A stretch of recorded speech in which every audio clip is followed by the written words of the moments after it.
భాగం ఇది. ఎందుకంటే దేవుడు మనల్ని కృపచేత రక్షించినాడంట. ఇంకొకటి దేవుని ఉద్దేశం ఏంటిదంటే ఆయన కృపా మహిమకు కీర్తి కలగాలంట. ఆయన కృపా మహిమకు కీర్తి కలగాల. ఇది భూలోకం అంతటా కూడా ఏం కలగాలంటే ఆయన కృప మహిమ. దేవుడు ఎంత కృప గలవాడు, ఎంత జాలి గలవాడు అని ఆయన మహిమకు కీర్తి కలగాల.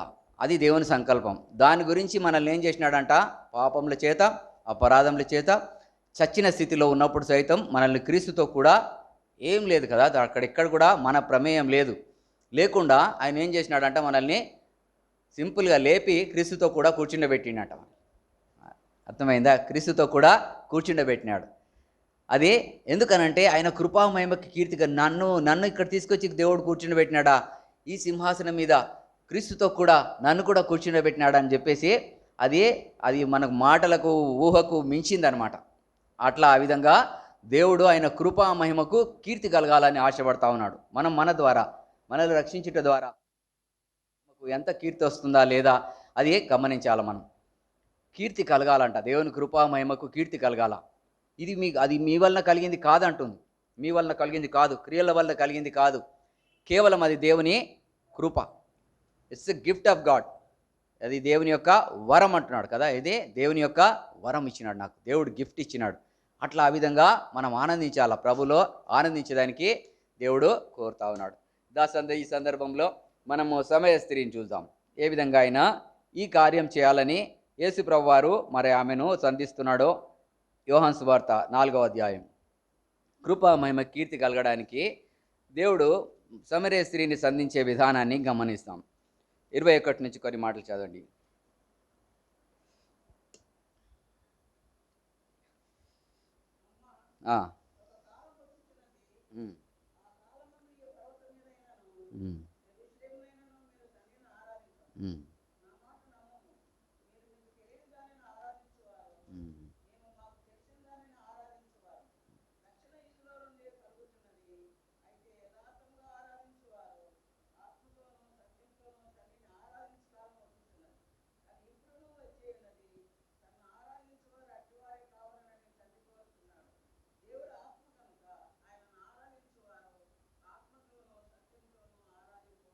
ఇంకా చదండి.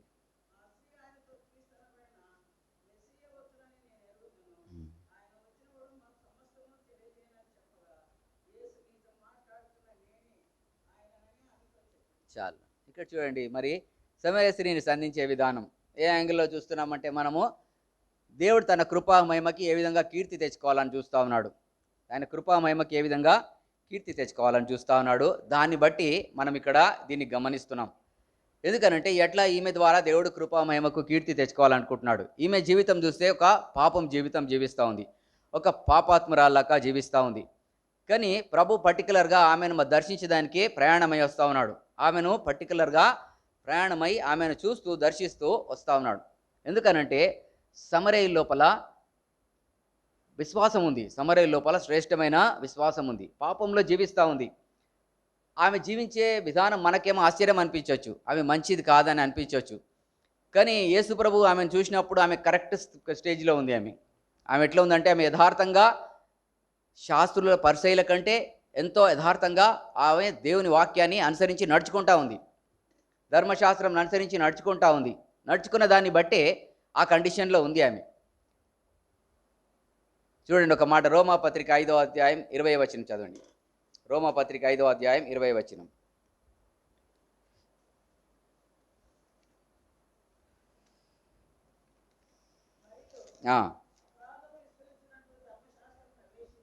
ధర్మశాస్త్రం ఎందుకు వచ్చిందంట, అపరాధము సిన్ మే అబాండ్ అంటున్నాడు కదా. సిన్ మే అబాండ్ అంటే విస్తరించిందా లేదా? సమరయ స్త్రీ లోపల విస్తరించింది కదా. యథార్థంగా నడుచుకునే వాళ్ళ లోపల పాపం విస్తరిస్తూ ఉంటుంది. పాపము విస్తరించినట్లు ధర్మశాస్త్రము ప్రవేశించను. కొత్తగా ఉంటుంది కదా మాట చదివితే. అయితే అది నిజమే, యథార్థంగా నడుచుకునే వాళ్ళకి అర్థమవుతుంది. నడుచుకుంటేనే అది ఏమవుతుందంటే, అది కరెక్ట్గా ఆమెను పాపంలో జీవిస్తూ ఉంది, పాప బంధకాల్లో జీవిస్తూ ఉంది. కానీ ఏం చేస్తుందంటే, ఆమె క్రీస్తు అనే మెస్సయ్య వస్తాడు అని చూస్తుంది. అర్థమైందా? నా అంతటా నేను విడుదల పొందలేను, క్రియల వలన కలిగినది కాదు ఇది. దేవుని కృపా మహిమ కీర్తి కలగాల. దేవుడు అందుకు అట్లా కండిషన్లో బంధించి పెట్టినాడు. అయితే ఆయన కృపా మహిమకి కీర్తి తీసుకురావాలని దేవుడు ఆమె దర్శిస్తూ వస్తున్నాడు. అయితే ఆమె ఉండే జీవితం భయంకరమైన జీవితం, కానీ యథార్థంగా ఉంది కదా. నీ భర్తను తీసుకొని రా అన్నాడు. అన్నప్పుడు ఏమంటుందంటే, అయ్యా నాకు భర్త లేడు అని చెప్తుంది కదా. అక్కడ ఏం చూపిస్తుంది? ఆమె హృదయం యథార్థంగా ఉండడం చూపిస్తూ ఉంది. యథార్థమైన హృదయం అంతే, ఏం లేదు, దాచుకునేది ఏం లేదు. ఆమె అబద్ధం చెప్పడంలో అక్కడ ఒక మాట చెప్తే కూడా ఎవరు దాన్ని ఆమె దొరికే పరిస్థితే లేదు. నాకు భర్త ఉన్నాడు, డ్యూటీకి పోయినాడు అంటే అయిపోతుంది కదా. జాబ్కి పోయినాడు, పొలంకి పోయినాడు, ఏదన్నా ఒక మాట చెప్పేయచ్చు. దాన్ని ఎవరు పర్టికులర్గా అవునా కాదా అని అడిగే ప్రసక్తి లేదు. నాకు భర్త లేడని చెప్పేసింది. ప్రభు మెచ్చుకున్నాడు కదా. అమ్మ నువ్వు కరెక్ట్ చెప్పినావు, నీ హృదయమో యథార్థంగా ఉంది. ఎందుకనంటే నీకు 5 భర్తలు ఉండిరి, ఇప్పుడున్నవాడు కూడా నీ భర్త కాడు, అంతే. అటువంటి జీవితం జీవిస్తూ ఉంది. కానీ ఆమెను దర్శించడానికి వస్తున్నాడు ప్రభు. ఆమెను దర్శించింది ఎందుకంటే ఆమె కరెక్ట్ కండిషన్లో ఉంది. ధర్మశాస్త్రం అనుసరించి నడుచుకుంటా ఉంటే పాపం విస్తరించింది. ఆమె హృదయంలో విస్తరించి ఏమనుకుంటుందంటే, నా అంతటి నేను విడుదల పొందలేను, somebody should come from above అంటుంది. పరలోకం నుంచి ఎవరో దిగి రావాలా, ఒక ఆయన దిగి వచ్చి నన్ను విడిపించాలా అని ఎదురు చూస్తూ ఉంది. ఎదురు చూసేవారని సిగ్గుపరిచాడు దేవుడు కదా. ఎవరైనా ఎదురు చూస్తే వాళ్ళని ఏమాత్రం కూడా సిగ్గుపరిచాడు ఆయన. ఒక స్త్రీ ఎదురు చూస్తూ ఉంది. క్రీస్తు అనే మెస్సయ్య వస్తాడు, ఆయన వచ్చి నన్ను విడిపిస్తాడు. అప్పటిదాకా నేను విడుదల పొందలేను, ఇటు పరిస్థితిలో ఉన్నాను నేను. కానీ నా అంతటి నేను విడుదల పొందలేని పరిస్థితి అదనమాట. అప్పుడు ప్రభు ఏం చేసినాడు తెలుసా? ఇమీడియట్గా ఏమన్నాడంటే, క్రీస్తు అనే మెస్సయ్య అంటే నీతో మాట్లాడుతున్నా నేనే ఆయననని రివీల్ చేసుకున్నాడు కదా. ఎన్కౌంటర్ అయిపోయింది, క్రీస్తుతోని ఎన్కౌంటర్. నీతో మాట్లాడుతున్నా నేనే ఆయనని చెప్తాడు. ఎవరితో చెప్పలే ఆ మాట. అట్లా ఆ విధంగా ఎప్పుడు కూడా ఆయన ఎవరితో కూడా చెప్పలే. శిష్యులతో చెప్పలే, శాస్త్రుల పరిచయులతో చెప్పలే, ఎవరితో కూడా చెప్పలే. ఆయన విషయంలో చాలా కన్ఫ్యూజన్గా ఉండినారు. ఏంటి నా నిజంగా క్రీస్తా? నువ్వు నిజంగా క్రీస్తు అయితే మాతో చెప్పు, నువ్వు దేవుని కుమారుడువా అని. ఆ విధంగా నువ్వు ఒకవేళ పరలోకం నుంచి ఏదైనా సూచనలు చూపెట్టు, మోషన్ మాకు ఇట్లా చూపించినాడు, నువ్వేదన్నా చూపించు. ఆయన విషయంలో అభ్యంతర పడతా వచ్చినారు. కానీ ఆయన నమ్మేవాళ్ళు లేరు, యథార్థంగా నడుచుకునే వాళ్ళు లేరు. ఆయనను సంధిస్తూ శోధిస్తూ రకరకాలుగా ఆయనను పీడిస్తూ వచ్చేవాళ్ళు. కానీ ఈమెమంటుందంటే, అయ్యా క్రీస్తు అనే మెస్సయ్య వచ్చినప్పుడు మాకు అన్నీ బయలుపరుస్తాడు. ఏం బయలుపరుస్తాడు కదా? ఏం బయలుపరిచినాడు ఆమెకి? అక్కడ ఏం అద్భుతం జరగలే. ఒక ఊచే చేయవల గలవాన్ని కానీ, కుంటివాణ్ణి కానీ, గుడ్డివాణ్ణి కానీ బాగు చేయడం కానీ ఎలాంటి సంఘటన జరగలే. అక్కడ ఏం జరిగిందంటే ఒక హృదయం మాత్రం బయలుపడింది. ఆమె హృదయం బయలుపడింది. అయ్యో నా హృదయాన్ని బయలుపరిచినాడు ఆయన, నా హృదయంలో ఉండే పాపంని బయలుపరిచినాడు ఆయన. ఇంకా ఆమె ఎటువంటి ఫెయిత్ ఉందంటే లోపల అద్భుతమైన విశ్వాసం. అందుకే కోత విస్తారంగా ఉంది, పనివారు కొద్దిగా ఉన్నారు అంటాడు కదా. కోత అంటే దేవుడు ప్రభు ఏం చూసినాడంటే హృదయాల లోపల ఉండే ఆ విశ్వాసాన్ని చూస్తూ వచ్చినాడు. సమరయ లోపల ఉండే ఆ శ్రేష్టమైన ఫెయిత్ను గమనిస్తూ వచ్చినాడు. మనిషి పై రూపం చూస్తాడు, దేవుడు విశ్వాసాన్ని చూస్తాడు, హృదయాన్ని చూస్తూ ఉంటాడు, హృదయంలో ఉండే విశ్వాసాన్ని చూస్తూ ఉంటాడు. అయితే ఇక్కడ ఆమెను దర్శిస్తూ వచ్చినాడు, తాను రివీల్ చేసుకున్నాడు, క్రీస్తుని రివీల్ చేసుకున్నాడు. నేనే ఆయనని చెప్పినాడు. చెప్పంగా నువ్వా కదా, ఆశ్చర్యతో నువ్వెట్లా క్రీస్తు అవుతావు, ఏదన్నా కనపరుచుకోవాలి కదా. ఆమెమని చూడండి, కింద చదవండి.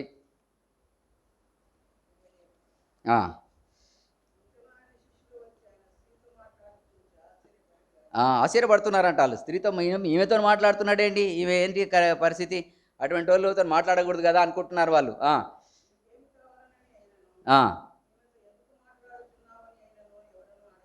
అడగాలనుకుంటున్నారు కానీ అడగలేకపోతున్నారు. అర్థమైందా? ఆశ్చర్యం అవుతుంది. అడగాలనుకుంటున్నారు, అడగలేకపోతున్నారు. చదవండి.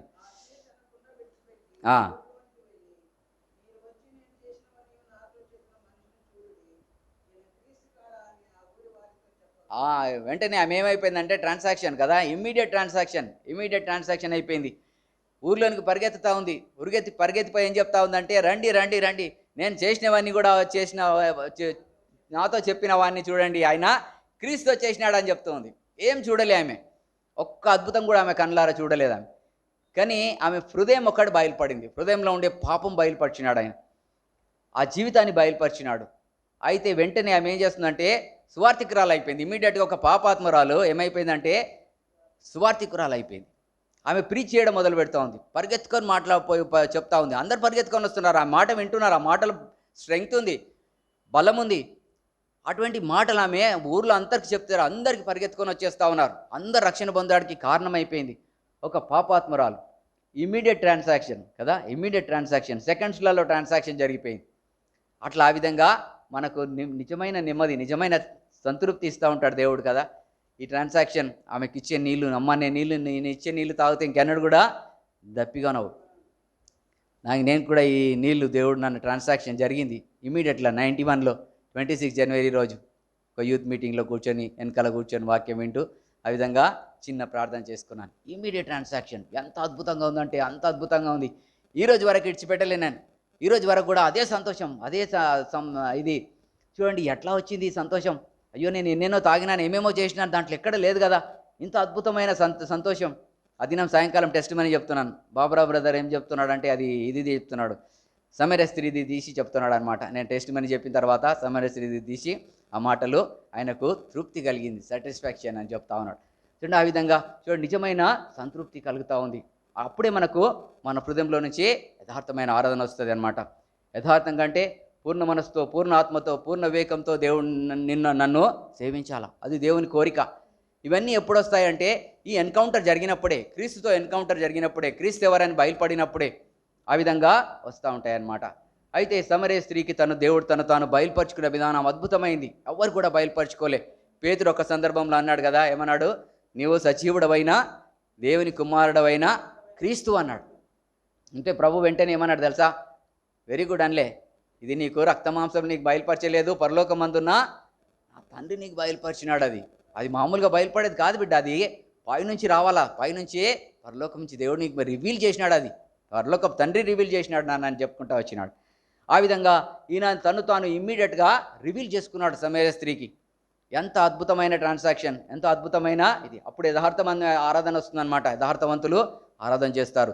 ఆయన కృపామహిమకు కీర్తి కూడా కలుగుతుంది. ఆయన కృపామయ, అయ్యో ఇటువంటి వాళ్ళని దేవుడు ఇంత అద్భుతంగా చేస్తాడా, ఇంత నీచమైన ఇటువంటి భయంకరమైన జీవితంలో ఉండేవారిని దేవుడు ఇంత అద్భుతమైన ట్రాన్సాక్షన్ చేసి ఇట్లా రక్షణలోనికి తీసుకొని వస్తాడా అని చెప్పేసి ఆయన కృపామహిమకు కీర్తి కలుగుతుంది. అయితే ఇంకొకరిని చూస్తే ఇక్కడ చూడండి, శాస్త్రుల పరిచయాలు కూడా వచ్చినారు కదా, వీళ్ళ పరిస్థితి చూద్దాం. లూకా సువార్త 10వ అధ్యాయం 25వ వచనం నుంచి కొన్ని మాటలు చదువుకుందాం.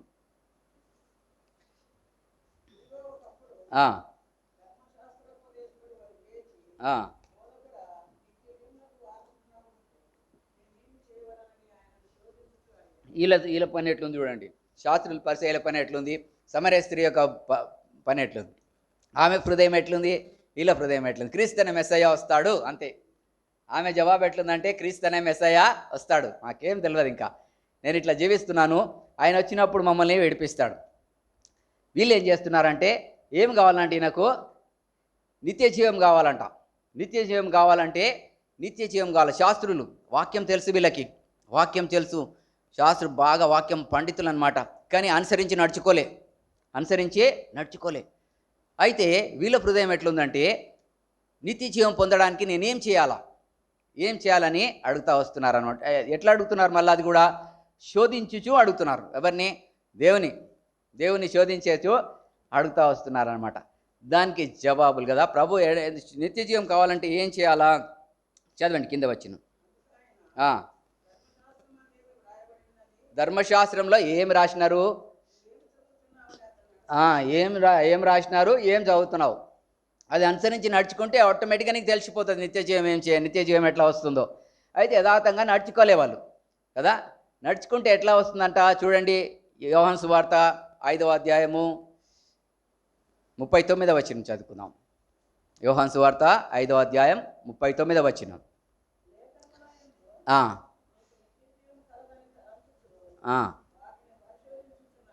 లేఖనాలలో ఉందని పరిశోధిస్తున్నారంట. ఏముందని? నిత్య జీవం, ఇటర్నల్ లైఫ్ ఉందని దాంట్లో పరిశోధిస్తున్నారు. అవి ఏం చేస్తున్నాయంటే నన్ను గురించి సాక్ష్యం ఇస్తున్నాయి. అవి నీకు నా దగ్గరికి తీసుకురాలే. అవి మీరు యథార్థంగా నడుచుకుంటే, యథార్థంగా అనుసరిస్తే అవి నన్ను క్రీస్తును బయలుపరుస్తాయి. మెస్సయ్య రావాలని చెప్పేస్తారు. మీరు మెస్సయ్య గురించి ఎదురు చూస్తారు, మీరు ఎదురు చూడలే. మీరు ఎందుకనంటే మీ హృదయం డిఫరెంట్గా ఉంది. అందుకని వాళ్ళకి ఎదురు రివీల్ చేసుకోలే ఆయన. ఆ విధంగా 46, 47 కూడా చదవండి. అతడు నన్ను గూర్చి రాసెను గనుక మీరు మోషేని నమ్మితే నన్ను కూడా నమ్ముతారు. మోషే నన్ను ఆ, ఆ, ఆ, అది మోషే నమ్మితే ధర్మశాస్త్రం అనుసరించి నడుచుకోలే. ఎవరు నడుచుకున్నారు? సమయస్త్రీ నడుచుకుంది, శాస్త్రులు పరిచయులు నడుచుకోలే. నడుచుకుంటే ఆటోమేటిక్గా ఎక్కడ తీసుకొని వస్తుందంట? గలతీలకు రాసిన పత్రిక 3వ అధ్యాయం 24వ వచనం దగ్గర తీసుకొని వస్తుంది అది.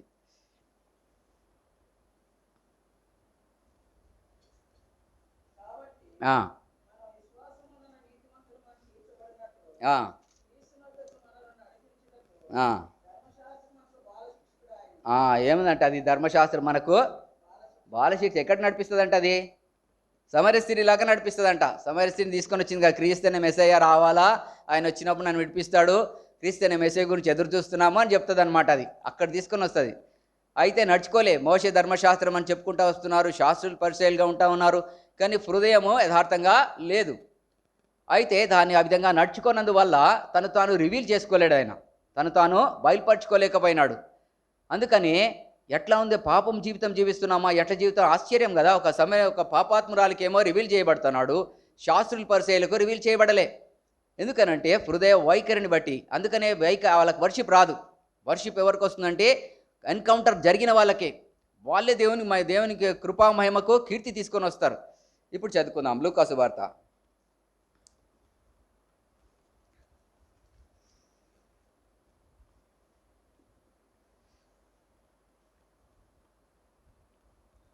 27వ వచనం.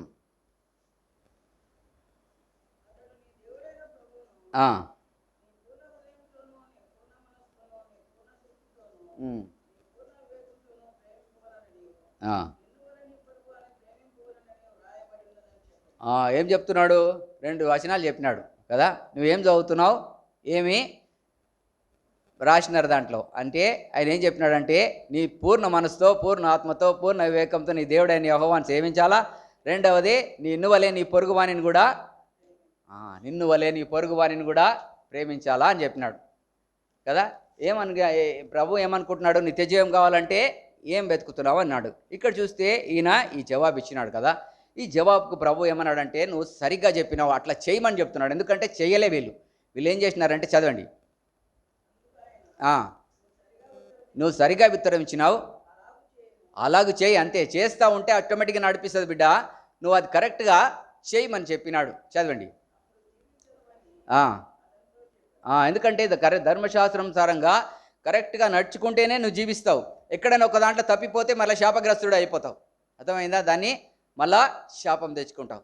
కనుక ఆ విధంగా కనుక మనం ఏం చేస్తామంటే, ప్రభు వచ్చుతాడు, మమ్మల్ని విడిపిస్తాడు. నా ఆత్మ నా వల్ల కాదు ఇది. ఎందుకంటే ధర్మశాస్త్రం పవిత్రమైంది, ఆజ్ఞ పవిత్రమైంది. నేను పాపంనకు అమ్మబడి దాసుడనే ఉన్నాను, పాపంనకు దాసుడనే ఉన్నాను, కాబట్టి నేను విడుదల పొందలేనని అది చెప్తా ఉంటుంది అన్నమాట. చదవండి ఇప్పుడు లూకాసు వార్త. అయితే ఆయన ఏం కనపరుచుకుంటున్నాడంట? నీతిమంతుడైనట్లు కనపరుచుకొనగోరి, అవును కానీ అనుసరించి నడుచుకోవాలంటే కొంచెం కష్టంగా ఉంది. ఏం పరిస్థితి అంటే, నాకు పొరుగువాడు ఎవరని తెలుస్తలేదు, నాకు తెలిస్తే అనుసరించి నడుచుకుంటాను అంటున్నాడు అనమాట. అర్థమైందా? నీ పొరుగువాడు ఎవరని తెలియలేదంటున్నాడు. అయితే అది తెలిస్తే నేను నడుచుకుంటాను, కానీ అయితే నా పొరుగువాడు ఎవరు నాకు అర్థం కాలేదు. చదవండి. అందుకు యేసు, మనమైతే ఈజీగా చెప్తాం కదా పొరుగువాడు అంటే, మనకి జవాబులు వస్తాయి, కానీ యేసుప్రభుకు జవాబు రాలే. మనం ఏం చెప్తాం? పొరుగువాడంటే అరే మనం తోటి సహోదరులయ్యా, మన ఇంటి పక్క వాళ్ళు వీళ్ళని యథార్థంగా చెప్పేస్తాం. కానీ యేసుప్రభు చెప్పలే అట్లా. పొరుగువాడిని గుర్తుపట్టాలంటే ఫస్ట్ ప్రభుని గుర్తుపట్టాలని అర్థం అనమాట. అయితే ఆయన ఏం చేసినాడు? ఒక స్టోరీ చెప్పినాడు. చదవండి. అందుకు యేసు ఇట్లా, నేను ఒక మనుషుడు ఎరిశిలే ఏందంట, ఎరిశిలేం అంటే యూదులు, శాస్త్రులు, పరిచయాలు ఉండేదన్నమాట. అక్కడి నుంచి ఎక్కడ పోతున్నాడంట? శపితమైన దాని గురించి. ఎందుకంటే ధర్మశాస్త్రం అనుసరించి నడుచుకోకుండా నడుచుకున్నట్లుగా ప్రవర్తిస్తున్నారు కాబట్టి వాళ్ళు ఎక్కడ పోతున్నారు? శాపం తెచ్చుకునే పరిస్థితికి దిగజారుతా ఉన్నారు. వాడు అతని బట్టలు దోచుకొని అతని కొట్టి కొన ప్రాణంతో చచ్చిన స్థితిలో ఉండగా కదా. ఎక్కడ విడిచిపెట్టినారంట? చచ్చిన స్థితిలో పెట్టేసినారంట. పాపముల చేత, అపరాధముల చేత చచ్చిన వారైనప్పుడు సైతం వీళ్ళని క్రీస్తుతో కూడా బ్రతికించెను. అయితే చచ్చిన స్థితిలో పెట్టినారు అక్కడ. చదవండి. ఆ, ఆ, ఒక యాజకుడు వచ్చినాడంట, చూసినాడంట, వెళ్ళిపోయినాడంట. ఎందుకంటే అనుసరించి నడుచుకోలే.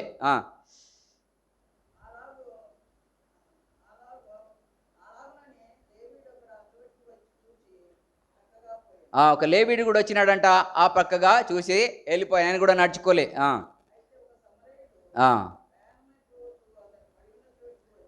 ఒక సమరయుడు ఎక్కడ వచ్చినాడంట, అతడు పడి ఉన్న చోటికి వచ్చి అతన్ని చూచి అతని మీద ఏం చేసినాడంట, he had compassion on him, అతని మీద జాలి పడినాడు, కనికర పడినాడు. అదనమాట, అతని మీద జాలి పడి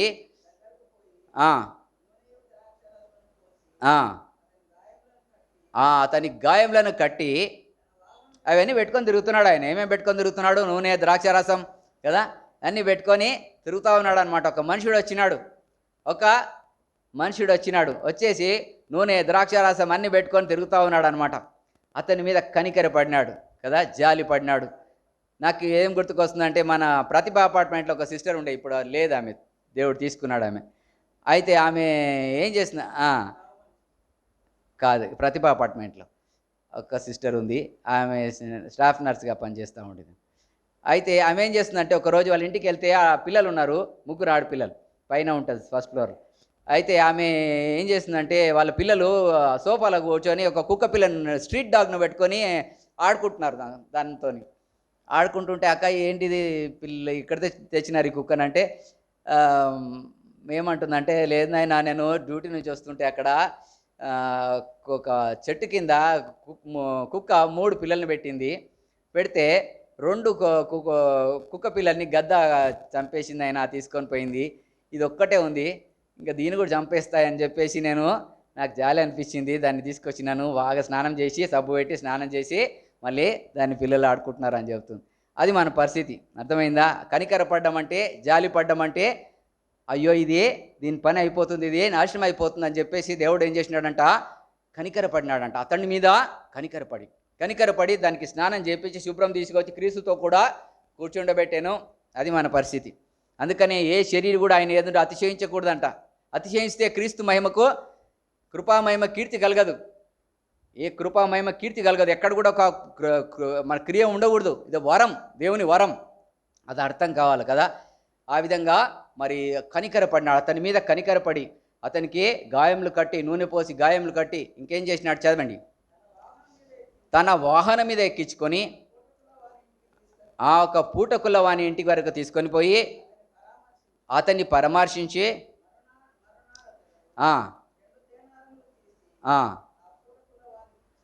ఏం చేసినాడంట, 2 దేనారాలు ఇచ్చినాడంట కదా. 2 దేనారాలు ఇచ్చేసి ఒక పూటకుల వాని దగ్గర పెట్టేసి, 2 దేనారాలు అంటే 2 ఆజ్ఞల్లా కనబడుతుంది కదా. నీ దేవుడైన యెహోవాను పూర్ణ మనసుతో, పూర్ణ ఆత్మతో, పూర్ణ వివేకంతో సేవించాలా, నిన్ను వలే నీ పొరుగువానిని ప్రేమించాలా. 2 ఆజ్ఞల్లాగా 2 ఇచ్చేసి అటువంటి వాళ్ళతో పెట్టేసి పోతున్నాడు అనమాట. పెట్టేసి పోయి ఏం చెప్తున్నాడంటే చదవండి. నువ్వు ఇంకేమైనా కూడా ఖర్చు చేస్తే నేను మరలా వచ్చినప్పుడు మళ్ళీ తీర్చేస్తాను దాన్ని. చూడు కదా, మనకేం చేస్తున్నాడు ప్రభు, ఏం చేస్తున్నాడంటే, మన పాస్ట్, ప్రజెంట్, ఫ్యూచర్ అన్నిటికీ రావాల్సిన పనిష్మెంట్ని ఆయన పొందుకున్నాడు. కాబట్టి ఆయన ఏం చేస్తున్నాడు, మన పాపములు, పూర్వం చేసిన పాపములు క్షమాపణ జరిగిపోయింది, మన ప్రజెంట్ పాపములకు క్షమాపణ జరిగిపోయింది, ఫ్యూచర్లో ఏం చేస్తామో కూడా ఆయనకు తెలుసు, ఎక్కడ ఏ టైంలో ఎప్పుడు పడిపోతామో తెలుసు. అందుకని ఆయన రక్తము అందుబాటులో ఉంచినాడు నీకు నాకు కదా. అందుకనే చిన్నపిల్లలారా, ఒకవేళ మీరు పాపం చేసిన ఎడల తండ్రి ఎదుట మనకు అడ్వకేట్ ఉన్నాడని చెప్తున్నాడు కదా. అట్లా అరేంజ్మెంట్ చేసి పోతా ఉన్నాడు. నా అకౌంట్లో రాసేసి అని చెప్తున్నాడు. అదే నువ్వేమైనా ఖర్చు చేస్తే, ఆయన ఏమైనా పొరపాటు చేస్తే, అదేమైనా పడిపోతే నా అకౌంట్లో రాసేసి, నువ్వేమైనా ఖర్చు చేసినా కూడా నా అకౌంట్లో రాయి, నేను ఇస్తాను కదా. బీదలకు ఇచ్చివాడు ఏంటంటే యెహోవాకు అప్పిచ్చివాడంట కదా. ఆ విధంగా ఏం చేస్తున్నాడు ఆయన, మరి అట్లా చెప్పి అరేంజ్మెంట్ చేసేసి వెళ్ళిపోతున్నాడు. చదవండి.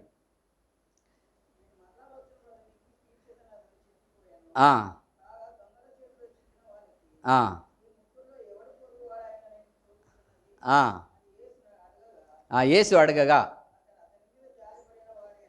అతని మీద జాలి పడిన వాడే ఎవరంట, పొరుగువాడు. పొరుగువాడిని ఇప్పుడు ఇప్పుడు వచ్చింది టోటల్ కదా. ఆ కథ అంతా చెప్పినాక పొరుగువాడు ఎవరంట?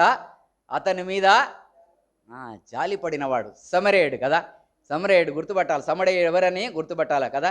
యోహాను సువార్త 8వ అధ్యాయము 48వ వచనం చదువుకుందాం.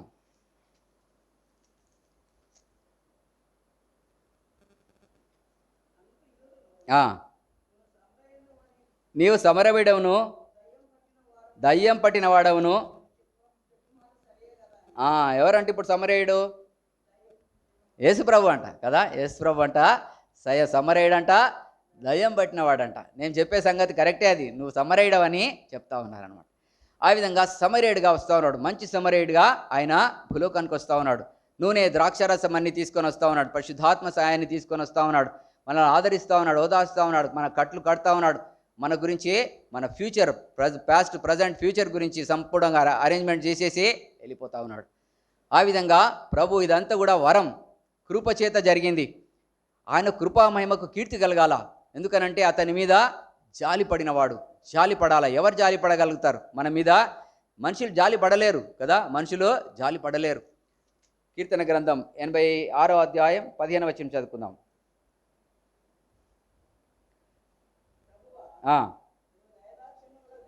నీవు దయాదాక్షిణ్యం గల దేవుడవు, దీర్ఘశాంతుడవు,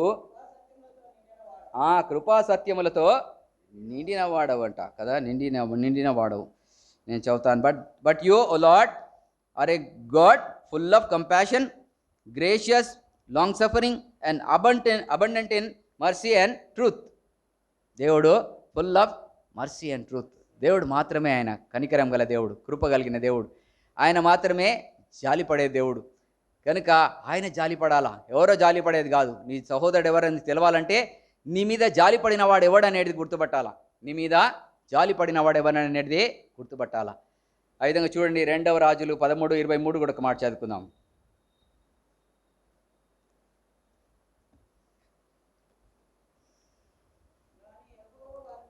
ఇరవై 22 నుంచి చదవండి.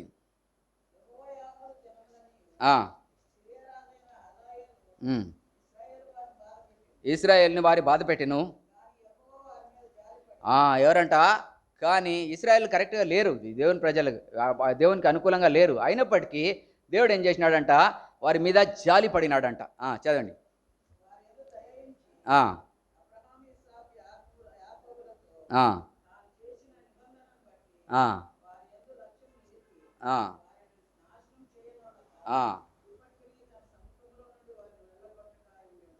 ఏం చేస్తున్నాడంట?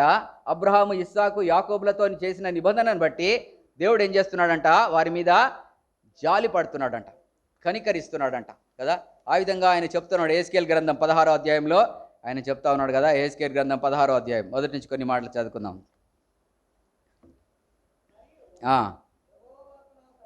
యెహోవా వాక్కు నాకు ప్రత్యక్షమై ఇలాగ సెలవిచ్చెను.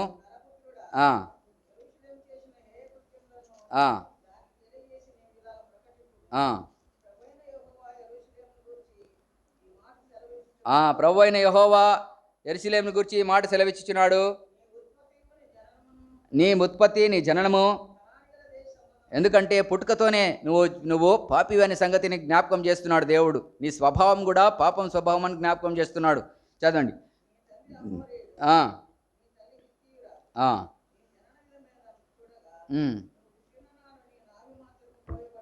నీవు పుట్టిన నాడు నీ నాభి కోయబడలేదు, నువ్వు నీళ్లతో కడగబడలేదు,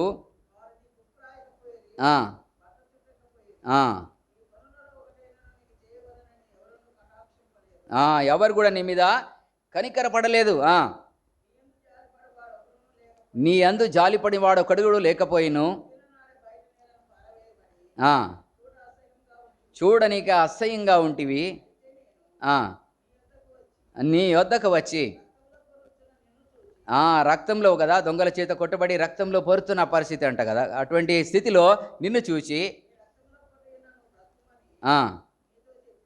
నీతో చెప్పు, క్రీస్తుతో కూడా లేపి ఆయన పరలోక స్థలాల్లో మనల్ని కూర్చుండబెట్టెను అని చెప్తా ఉన్నాడు.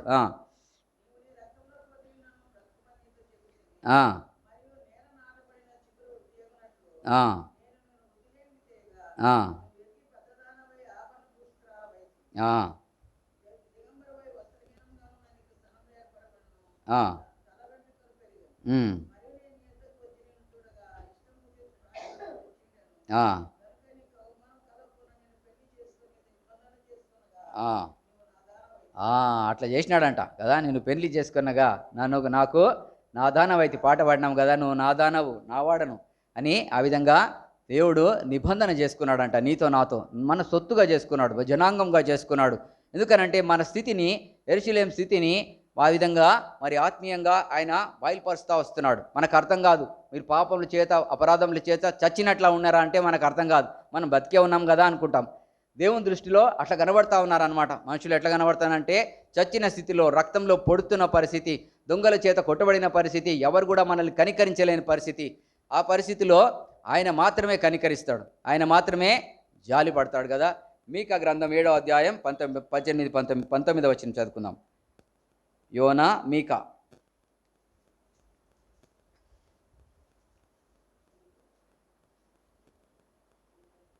7వ అధ్యాయం 19 వచ్చిన చదువుకుందాం.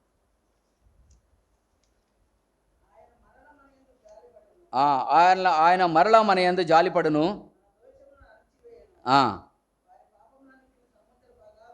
18 కూడా చదవండి sister. Who is a God like you.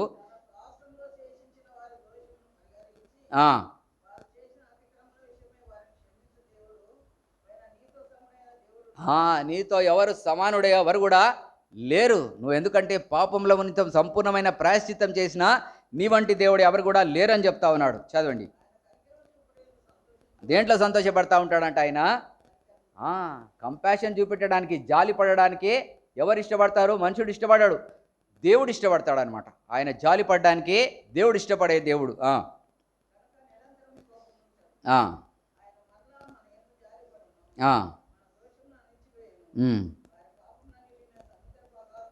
ఎక్కడ పడేస్తారంట? ఒసామా బిన్ లాడెన్ శవం పడేసినట్టుగా పడేస్తారంట కదా. శవం దొరకకుండా చేసేసినారు వాళ్ళు. ఎందుకనంటే ఎక్కడ కూడా బాడీ కనబడద్దని అట్లా విధంగా సముద్రంలో పడేసినారంట. అట్లా చేసినాడంట దేవుడు. ఏం చేసినాడంట? మన పాపములను సముద్రపు అగాధములో పడవేసాను.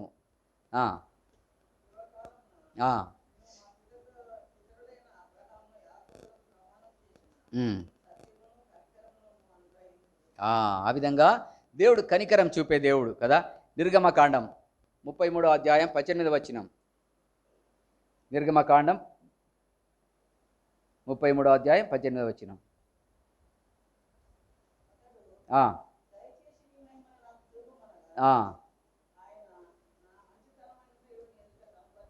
నా మహిమను చూపించమంటే ఏం చూపిస్తాడంట? నా మంచితనం అంతా నీ ఎదుట కనపరుస్తాను. యెహోవాను నామమును నీ ఎదుట ప్రకటించదను. నేను కరుణించి ఎవరిని కరుణిస్తానో వారి కరుణిస్తాను, ఎవరి మీద కనికర పడతానో వారి మీద కనికర. నా దగ్గర ఉంది అది. నేను కనికర పడేవాడిని. నేను నా ఇష్టం వచ్చిన వాళ్ళ మీద నేను కనికర పడతాను, ఎవరి మీద జాలి పడతానో వాళ్ళ మీద నేను జాలి పడతాను. అది ఆయనదనమాట. అటువంటి అథారిటీతో ఉన్నాడు ఆయన. ఆయన ఇష్టం అది. అందుకని రోమ పత్రికలో దాన్ని విశ్లేషణ రాసినాడు కదా. 9వ అధ్యాయం 15 వచనం. రోమపత్రిక 9వ అధ్యాయం 15-16 వచనం చదువుతాం.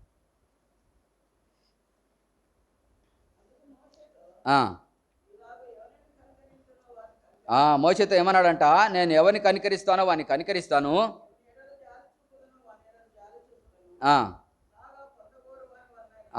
కాగా పొందగోరి వారి వలనైనను ప్రయాసపడు వారి వలనైనను కాదు, కానీ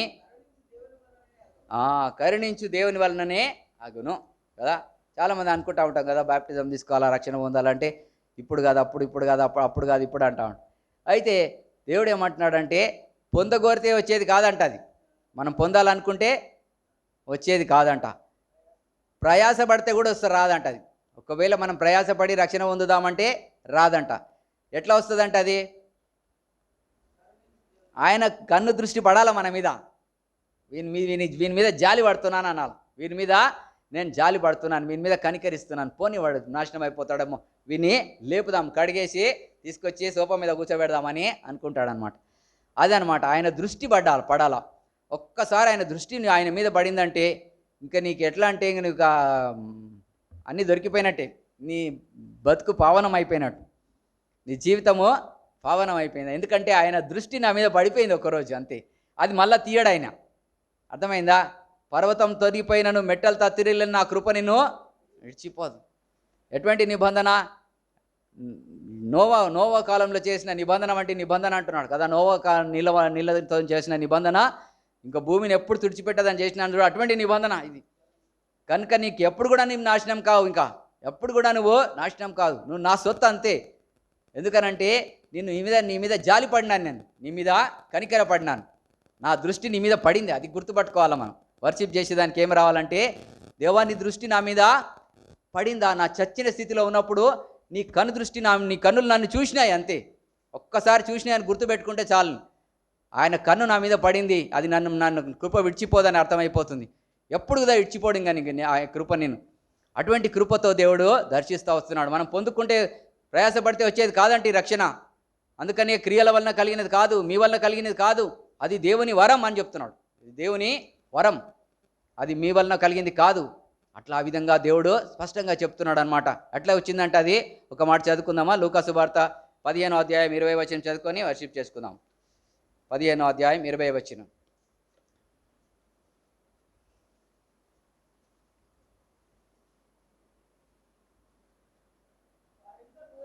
వాడింకా దూరంగా ఉన్నప్పుడే తండ్రి వాణిని చూచి కనికరపడి పరిగెత్తుకొని పోయి వాని మెడ మీద పడి ముద్దు పెట్టుకుంటా ఉన్నాడంట.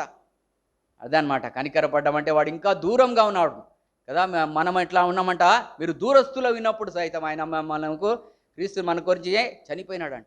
ఆ విధంగా దూరంగా ఉన్నప్పుడే క్రీస్తు తండ్రి ఆయనను చూచి కనికరపడి పరిగెత్తుకొని పోయి వాని మెడ మీద పడి ముద్దు పెట్టుకుంటున్నాడు. అదనమాట దేవుడు కనికరపడినాడు. అది గుర్తుపెట్టుకోవాలా మనం. అందుకని ఏ శరీరం కూడా ఆయన ఎదుట అతిశయించకుండానట్లు దేవుడు ఎట్లా చేసినాడంట, బలహీనులైన వారిని, తెలివిలేని వారిని, జ్ఞానం లేని వారిని, నీచులైన వారిని, పనికిమాలిన వారిని, నాటువంటి వాళ్ళని కూడా దేవుడు ఏర్పరచుకున్నాడు. ఎందుకనంటే ఎక్కడ కూడా అతిశయం రాకూడదు నా బిడ్డలకి.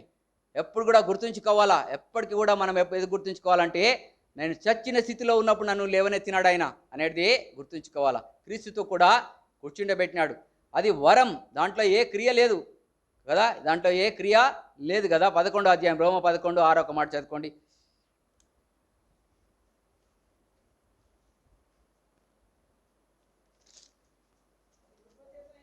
అది కృపచేతనైన ఎడల,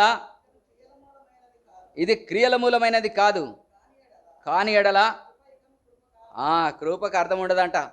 ఒకవేళ ఏదన్నా మన థాట్ ఎక్కడన్నా లోపల ఎక్కడన్నా వచ్చి నాకేదో మంచి గుణం ఉండే నన్ను రక్షించినాడు దేవుడు అనుకుంటే కృపకు అర్థం లేదంట. కృప మహిమ కీర్తి కలగదు.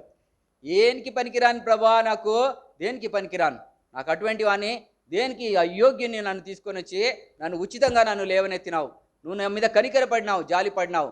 అతని మీద జాలి పడిన వాడే కదా. గుర్తుపట్టాలి కదా. ప్రభువుని గుర్తుపట్టుకొని మనం మన మీద ప్రభు జాలి పడిన సంగతిని గుర్తుపట్టుకొని మనం మనస్ఫూర్తిగా యథార్థంగా తండ్రిని ఆరాధన చేసుకుందాం. దేవుడి మాటలు ఆశీర్వదించునుగాక.